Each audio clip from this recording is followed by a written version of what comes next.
Thank you very much. Thank you, Sonu, and thank you, Kudlu. In fact, whatever they are telling about me, actually the spotlight should be on them because they are the ones who have designed this program, got all the faculty together and everyone together along with Dr. Sukando. And we are so happy that all of you are here. I could just hear the last part of Himanshu's talks. And as usual, Himanshu is wonderful. So we'll just go on to the phakic IOL complications and how do we go about it.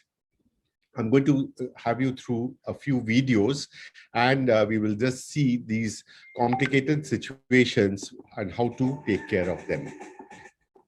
So this is a very, very unusual situation, but it can be usual in a person who is doing his ICLs maybe for the first time. And this is a learning phase in which the ICL has not been loaded well, and that is the reason why the loading of an ICL is very important. It has not been loaded well, and look at that, it has got stuck. And if it gets stuck, it's very important that it should be taken off very, very gently. And once taken off gently, it is a usual implantation and it can go on very well.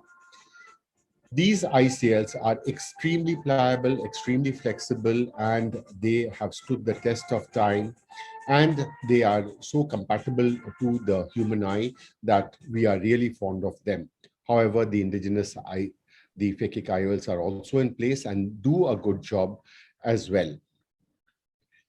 Let us look into the next video, and this is a video in which, again, this is a patient that is not so well dilated, and look at that, not so well dilated, and thereby the dilatation is so important for an ICL, at least for the primary surgeon, somebody who is doing surgery in his first few cases.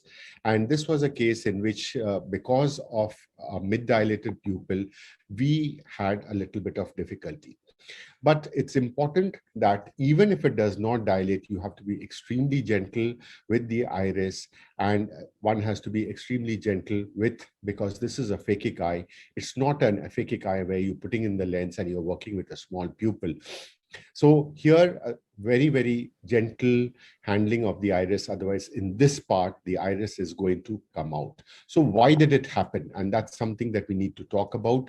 It happened because possibly not only was the viscoelastic in the anterior chamber a little more than what was required. There was a mid-dilated pupil, a little too much of the viscoelastic, and possibly that went behind the iris. And when such a thing happens, then one needs to burp out the extra viscoelastic before putting in the ICL. And that is something possibly I did not do. And there was popping up of the iris from the main port. This can happen also from the side ports in a mid-dilated eye. So suffice it to say that the dilatation should be as optimal as possible, and then only the ICL can be placed atraumatically into the eye. Now let us look at this situation, and here is an eye in which we have. So what has happened here? The ICL is stuck in the main wound. The patient actually jerked, and this is what happened. And you can imagine my situation in this point of time, my heart in my mouth, and the ICL is possibly flipping upside down. And if such a thing happens, it's going to be a prolonged surgery. If it has to be removed, the ICL getting removed, and the ICL again going in the right way. So here I'm supporting the ICL and trying to reason where in the main port it had got entrapped. And once entrapped, this will not unfold out exactly how you want. So you need to support it and see to it that the unfolding is proper, does not go upside down.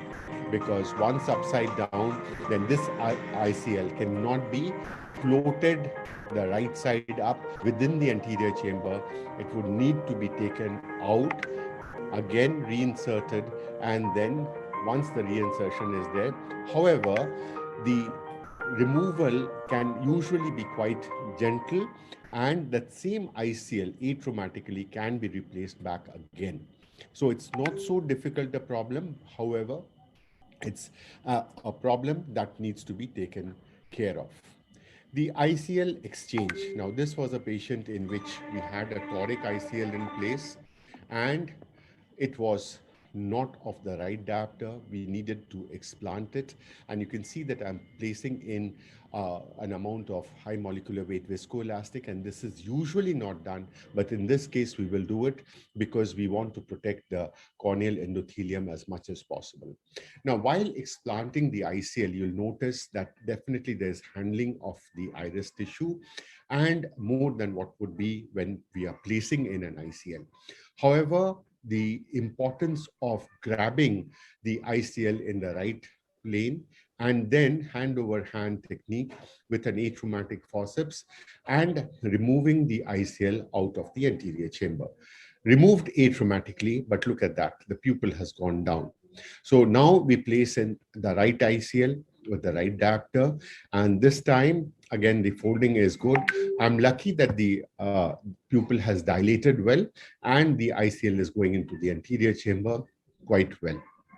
However, once the ICL is in the anterior chamber, you can re-inject the viscoelastic, and once the viscoelastic is re-injected, then the pupil dilates also because of the amount of intraocular pressure raised momentarily because of the viscoelastic.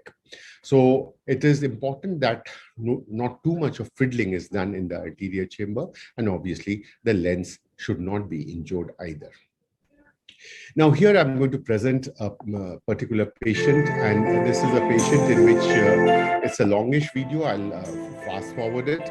Now this is a patient in which we had this cataract after the ICL. Now what happened is we had placed an ICL and everything was doing well, and suddenly this patient developed retinal detachment, though the patient did not have any other peripheral lesions in the retina preoperatively.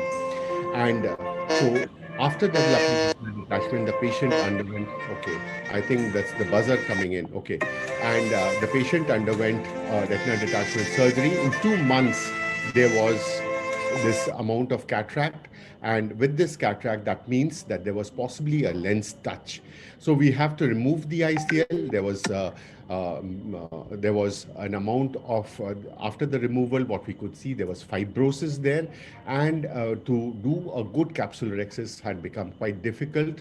We were trying to milk out the amount of fluid from this intumescent lens. And then as we did the rhexis, now what we saw is the rhexis ran out. So it ran out, in fact, in 2 places. I'm fast forwarding it because of the paucity of time.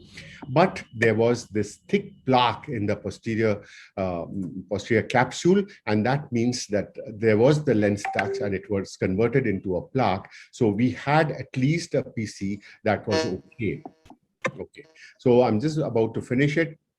So what we do, we place in the intraocular lens, then make a stab incision with the MVR knife, and then do a posterior capsulotomy with the vitrector. So this done, the IOL is nicely in place, and that ends the surgery. Patient had 618, 624 vision, and 10 and 12 vision after surgery. Thank you very much for your patience.